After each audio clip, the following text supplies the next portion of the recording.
I've got a massive issue with the government's latest wave of AI tools that's designed to just track the average human being. So, two things. One, HMRC has launched an AI tool that cross-references people's online presence, meaning their social media, against their tax kind of account. So, hey, you're flying every 2 days, but yet you're claiming, disability or whatever you're doing. So they are doing that. Rightfully so. Someone's being naughty, there should be consequences, no problem at all. But here's my thing.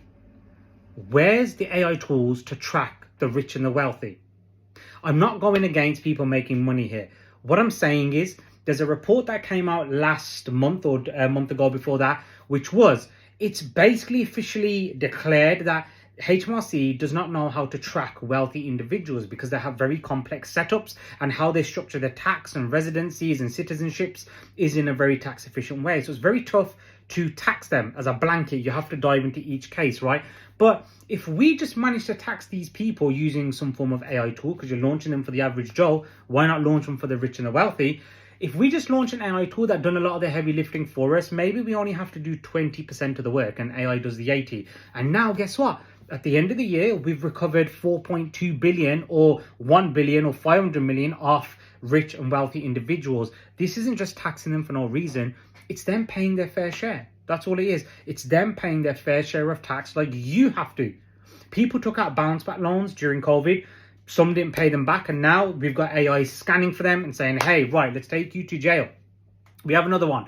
People with council tax. Now they're coming down on people with council tax. Then they're checking your social media to see if you, Adam, who lives at home, who is a builder, maybe does some cash in hand jobs, you have a nice car, you go on a few holidays, that doesn't match with what you declared as income. So let's come down on you. But hey, what about the guy on the jet, on the private jet, on the way to the Maldives, and then after that he goes to Sweden again in his private jet, pays zero tax or very little tax?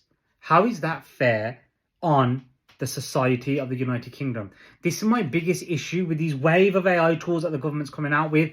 I understand the premise of it, but it would be fair if the AI tools played on both sides, meaning you have your average Joe and then also you have your rich and wealthy. Design things for both of them so they both have to live within the rules and live within the means, and they both have to pay their fair share of taxes and do things the right way. Why is the focus always on the small people? This is my biggest issue with these wave of AI tools.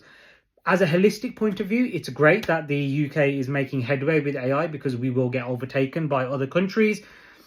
ChatGPT officially announced just last week that AI take-up and adoption is faster in poorer countries than it is in these types of countries, which means they have an advantage